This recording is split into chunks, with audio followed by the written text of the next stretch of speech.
Hey guys, Preston here from Creative Arms. Today we're going to be talking about the Eforms System.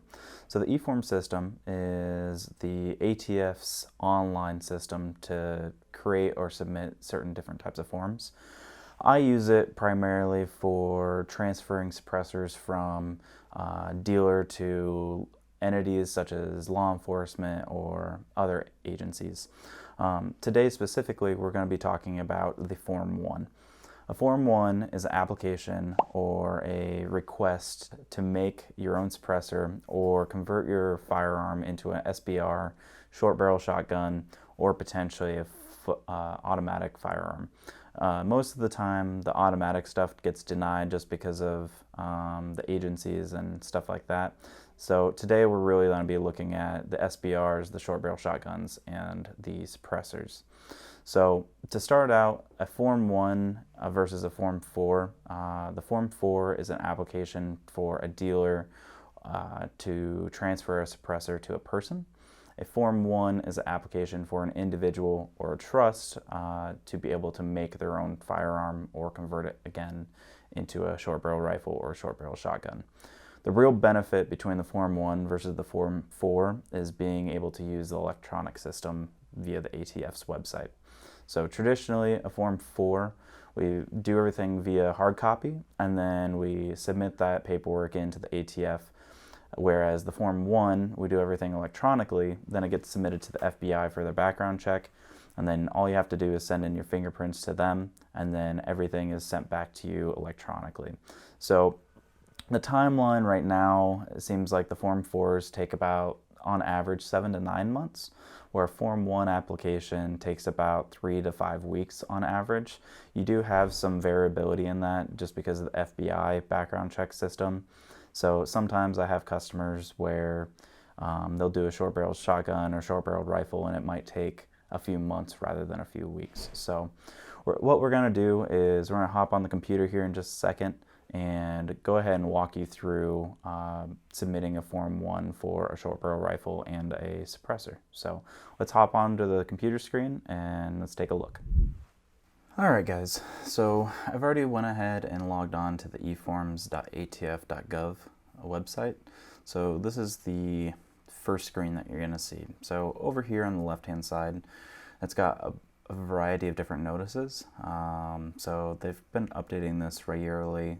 So just take a look at it, read through it, make sure that you understand everything. And like I said, they're continually updating this. So just make sure to, if you see anything new, take a gander and make sure you understand it. So if you're doing your first eForm system, what you're going to want to do is go ahead and come down to this register button here. So you're going to go ahead and register, and you're going to go ahead and fill this information out. So it'll be your first name, middle initial, last name. Title is going to be owner or settler, depending on if you have a trust or as an individual. So if you're an individual, it'll be owner. If you're the settler in the trust, it'll be settler. And then you'll fill out your email, repeat your email, and go ahead and put your address information here. Go ahead and put your zip code in here, and your state and city should automatically populate. And then your telephone, and then what will happen after you put this information in, so here for example, it will automatically populate the username here for you. And then you're going to go ahead and confirm by creating your own password. So this needs to be at least 12 characters, at least one or more number, at least one or more special character, and at least one or more uppercase and lowercase character. So you go ahead and create that, and then select your security question here, and then input your security question and confirm it, and then your last four of your social and repeat that. So this user ID is going to be sent to you after you create your account. So you don't necessarily need to save that automatically, but I would suggest go ahead and copying and pasting this information somewhere so you have that readily available. And then same thing with your password, just make sure that you have that accessible, because you will need to, at the end of completing the form, need to re-input your password. So I've already have an account with the eForms system, so I'm going to go ahead and go back, and we're going to go ahead and log into the system here.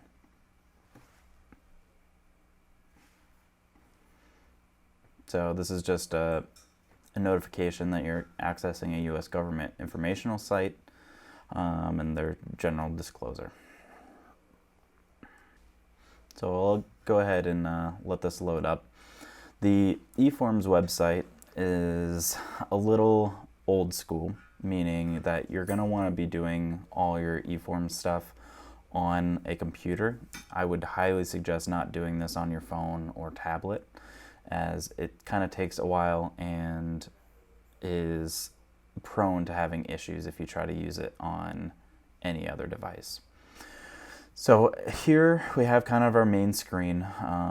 We can go ahead and select the different forms that we want to access here by clicking the arrow down below. So depending on what you're doing, for this example, we're going to be focusing on the ATF Form 1. But for example, with us being at FFL and transferring suppressors to agencies and stuff like that, we do have access to being able to use the Form 3 and Form 5 depending on what we're doing. So if you want to understand all the different types of forms, you can access that information on the ATF's website. So on the left-hand side, you're going to have these My Forms. So when you first register, this is going to be blank. But as you do more forms or you have forms and submitted, there's going to be different information here. So here is the approved forms. If you ever want to see those, you can go ahead and click on that little plus. It'll load everything up, and then it'll bring a drop down to show you which forms that you can review. So in this case, I'm just going to let it load up here in a second just to show you the example. So I have a Form 3 and Form 5s that I've had approved. So we're going to go ahead and start the Form 1 process. So you go ahead and travel over and select the Form 1 and go ahead and click that and let it load up. So from here, you can select from trust, corporation, or legal entity, individual, or government. So the two main options that you have are either as an individual or a trust. So depending on what you're planning on doing, for this example, we're going to be going ahead and doing an individual. But as a trust, what you want to have pre-made is the person questionnaire, which I'm also going to link down below to the download for that. But essentially what you're going to want is a NFA responsible person's questionnaire. Oh, it's not working for me. We'll go ahead and flash out on the screen here, but it's going to include the trust name, the full legal name and home address of the responsible person, telephone, email, and the NFA information, and then sheriff's information and background check. So if you're doing a trust, you're going to want to be doing that with each individual person that's listed out as a responsible person.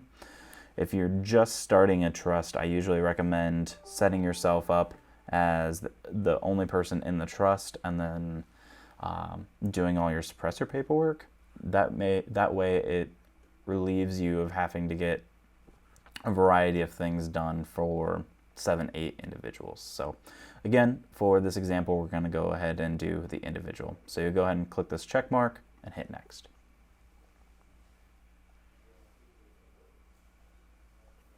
So you want to go ahead and read through this. This just basically tells you what the intended use of the form is, and different instructions as far as the individual's trust and legal entities. So again, read through this information. It's important, and it'll tell you exactly what to do. So we'll go ahead and hit next, and then the type of application. Since we are not a government or a dealer, we are doing the tax paid. So you go ahead and make sure that's selected, which it already is, and then you'll hit next. So from here, this is going to automatically fill out with the information that you use to register. So the first thing that you want to do is check this checkbox here that says no FFL, and that will go ahead and change the form just a little bit, and then you can make adjustments as you need to. So the next thing is this title of submitter of the application. This is going to be owner. And then down here in the address, make sure that fits exactly what information is correct for you. and then just double check all this information here.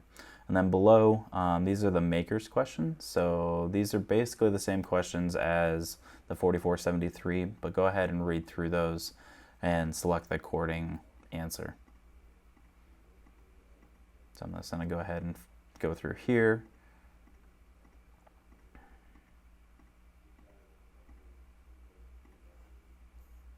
So once you have these done, let the page load for just a second, and then go ahead and hit next.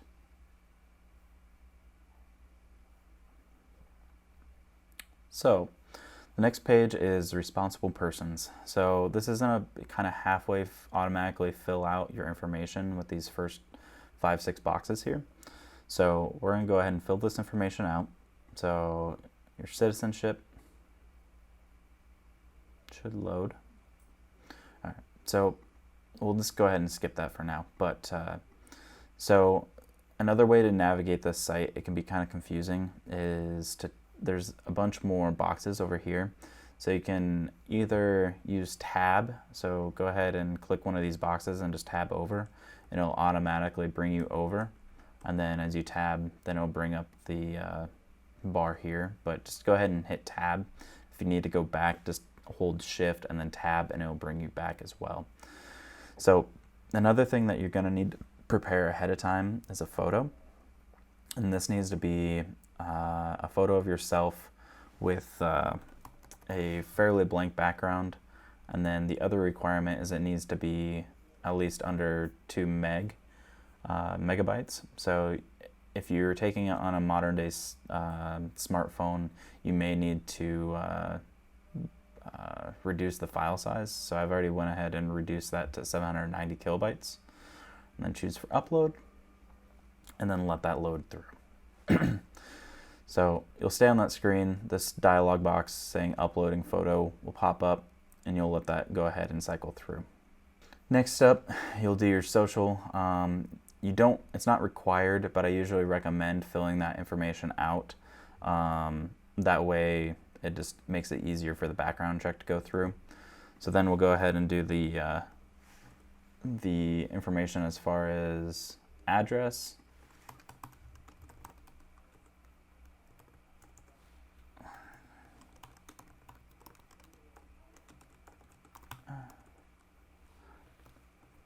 And then you go ahead and fill out your other information. And again, I'm just tabbing over to fill these out.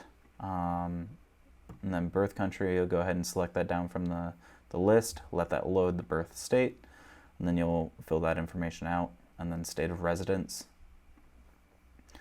And then your sex, male or female, race, and then you'll select below. If you have a UPIN, which a UPIN is a number that the ATF and the FBI give you in case you have like issues prior, as far as like people having the same name or family members having any issues. The majority of people will not have a UPIN, so if you do not have one or you don't know what that is, just go ahead and leave that blank. So once you have that information out and you have the photo box filled out, there's going to be a little red X here. You don't need to worry about that. That's just to delete the photo. If you select the wrong one, you can click that and then re-upload. So if you do have a trust at this point, you're gonna, if you signed up as a trust, this form 5320.23 is a responsible person questionnaire. You need to go ahead and fill that out, have it signed, and you only need to upload the first 2 pages of that. You just go ahead and choose file and then select that for each person. And then once you have that completed, or that first person completed, you'll come over here to this actions and then add responsible person. You need to do that for every single person in your trust. So I'm gonna just try, it's not working. So we'll see if that goes through, but it's not like in the, there we go. I just typed US citizen and it went ahead and applied that correctly. So we'll go ahead and hit next. So the CLEO is going to be your local agency or department information. So you can look that up online. I usually just recommend selecting your county sheriff and then you'll put this information in.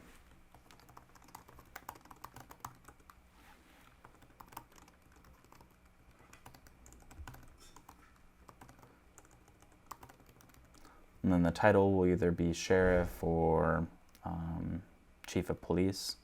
And then you'll go ahead and put their address in.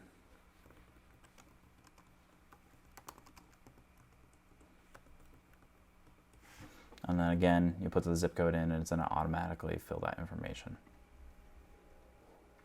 So this is usually where people start to have questions, and I always get questions at this point. So the line item is where we're going to actually produce the information that's going to be used for either the suppressor, SBR, or short barrel shotgun. So we're going to go ahead and click Add Firearm.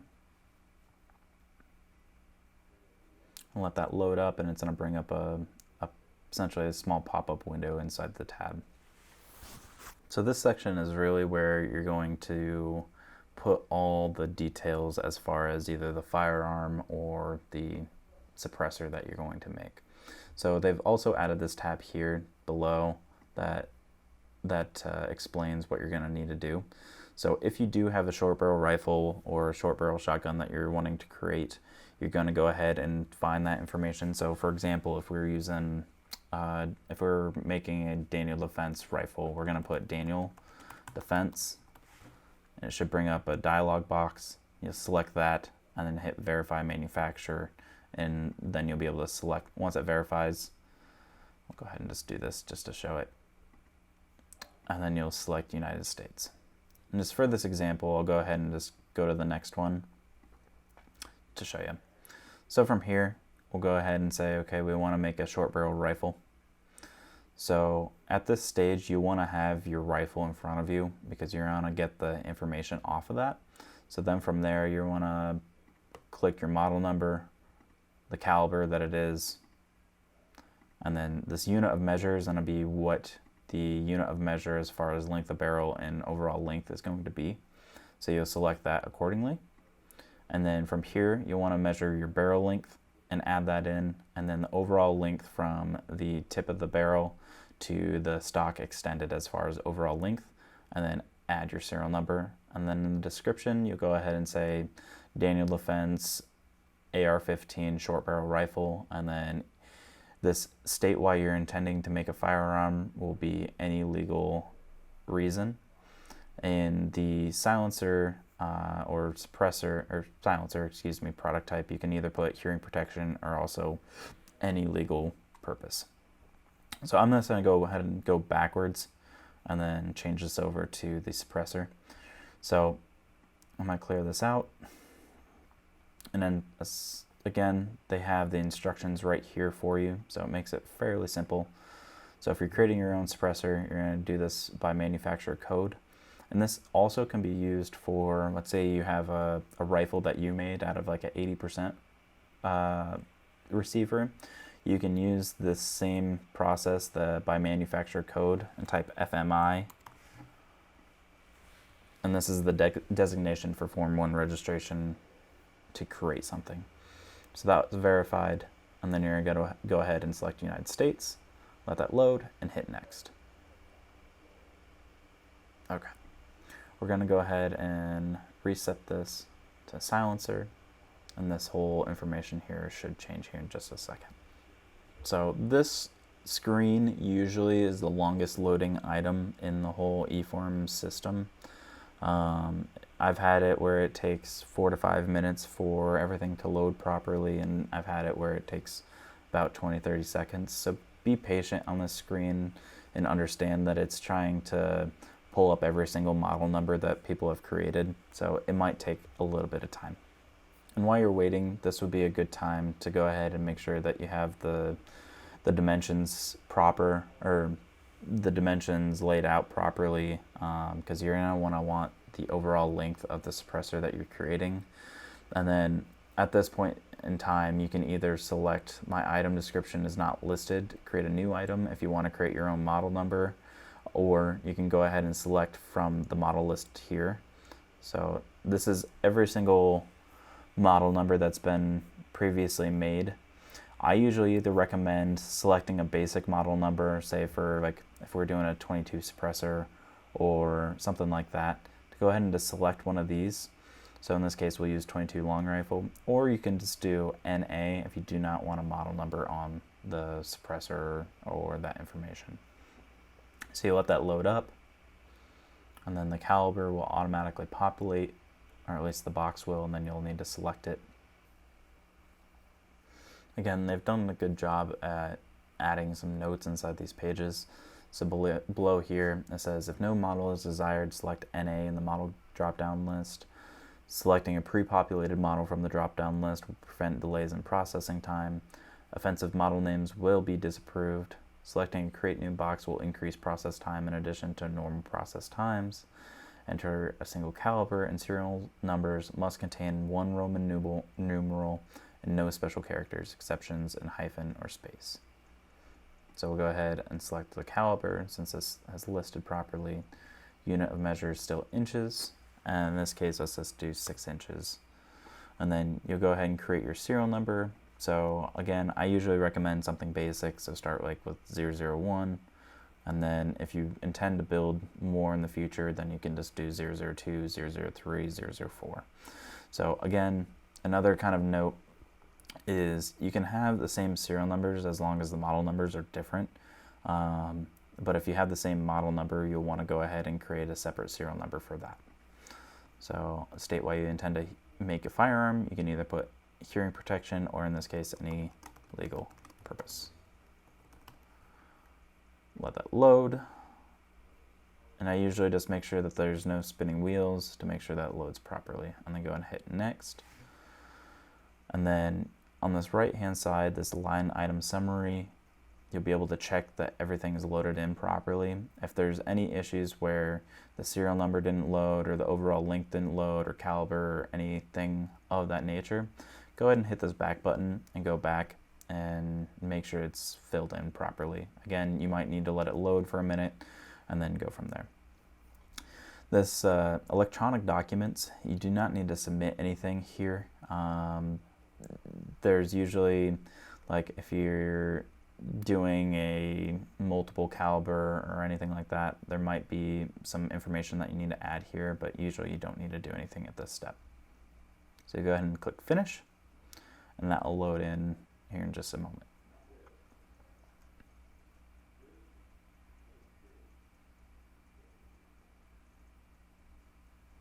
So let that load, and now it's added as a line item here. So you'll want to check that this is Form 1 registration, manufacturers in the United States, it's a silencer. In this case, we selected a 22, the model number is 22 long rifle, overall length is 6 inches, and serial number is 001. If that information is correct, we'll go ahead and hit next and go over to the electronic documents.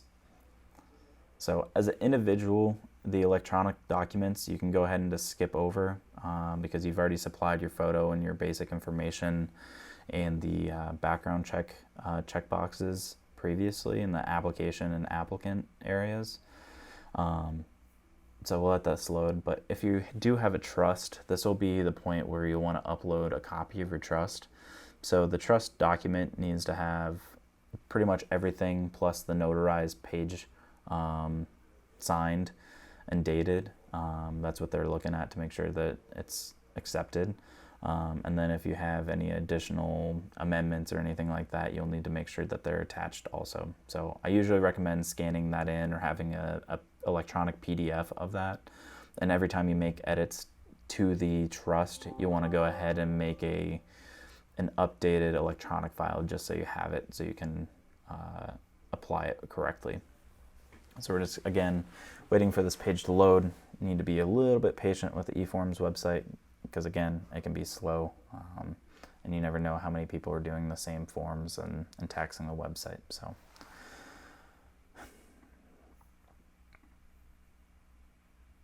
go ahead and hit electronic documents. Again, if we had a trust, this is where we'll go ahead and select the trust. So you can click here. There is a maximum allowable file size of 3 megabytes. So you want to go ahead and make sure that the PDF is condensed. If you have any troubles with that, you can use Acrobat and then just file save as and a reduced document size, and that will reduce it down, and you can adjust that accordingly. Then once you have that uploaded, it'll show the file name here in this no file selected area.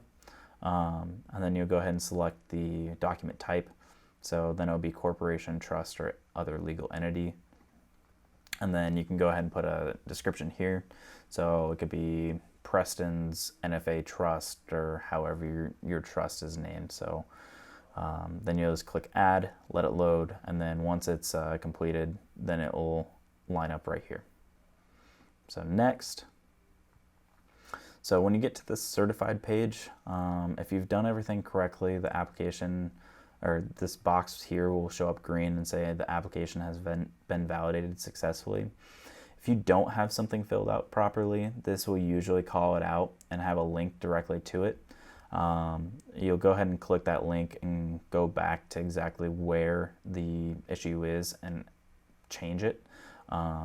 If it doesn't, you can click up here in these boxes and it will let you go through the form properly and navigate back to wherever the issue is. So if we had an issue with I didn't have my address in or anything like that, I could click on the responsible persons and it'll take me back. Or if I had the wrong CLEO, I could click here, and et cetera, et cetera. So the next thing you'll want to do is go ahead and click this checkbox. This is declaring that you've examined the application and made sure that it was correctly and accurately completed. Again, read through all this information. It's legal stuff. So next up, you'll click the pay. Oftentimes, depending on what browser you're using, it will not allow you to, or it'll have like a pop-up blocker if you have one. So you want to make sure you either have that turned off, or in my case, I'm using Chrome. It shows me up in the header that there was a blocked pop-up. So I'll go ahead and click that and allow it to open up. So then you'll fill out this information here with your billing information, your credit card, and hit continue. There'll be one more checkbox. I'm not going to fill this information out. But then you'll go ahead and fill that information out and process the payment. Once you have that, then you can close out of this window and it'll take you back here. You'll click this close button, and then the sign and submit button will then be active. You'll click that and then input your password and then submit your paperwork. So once you have that completed, the Eforms system is going to automatically email you with a notification of payment and a notification of application submission. In that email, there's going to be two forms. There's going to be a cover letter and then a copy of the form. So you will need to print out both of those. And one is the CLEO copy, so you'll need to submit that to your local PD. I've personally gone to our local PD and asked them what they would like with those. They said that they did not need to keep them. So for our local guys, I just have them hold on to them. And again, I usually recommend sending that information to them, but it's not required by law. And then the other document is the cover letter. So the cover letter is going to have the information to send your fingerprints in. So it'll have the ATF's address that you need to send your 2 fingerprint cards, along with information regarding the form and whose fingerprints are in the envelope with it. So you'll have 10 business days to get that information over to them. So I usually recommend doing your fingerprints first, along with your photo ID and then your trust information. So in the description, I'm going to go ahead and put kind of a list out of exactly the process as far as what paperwork to have ready to go, and your fingerprints and whatnot. So, and go ahead and just take a look at that. And again, this is not a really difficult process, but it can be confusing the first couple times you do it. Obviously, I went through this fairly quickly, but it took us about 30 minutes with me explaining everything, so it should take you about 25-30 minutes to do your first one, and then once you get it through the system, it's again pretty simple. So we're gonna go ahead and sign off and go from there. All right, guys, we just finished up on the Form 1 online. So the next steps that you're going to have to do are print out the cover letter and then go ahead and get your fingerprints taken, which you'll need to do your blue line cards, which you should be able to do either at the sheriff's office or local PD. You can also order fingerprint cards at the ATF's website, which I'll also throw a link in the description below. But go ahead and put your 2 fingerprints and your cover letter and mail that off to the address on the cover letter, and then you'll just be waiting for approval. So again, we've wrapped everything up. You just need to finish that up. So I'm going to go ahead and throw our FAQs in the description below, so take a look at that. If you have any other further questions, feel free to email us at sales@CreativeArms or Preston@CreativeArms, and I'll be able to help you out as much as I can. So thanks again. Make sure to give us a like or subscribe if you're liking this content, and we'll see you later.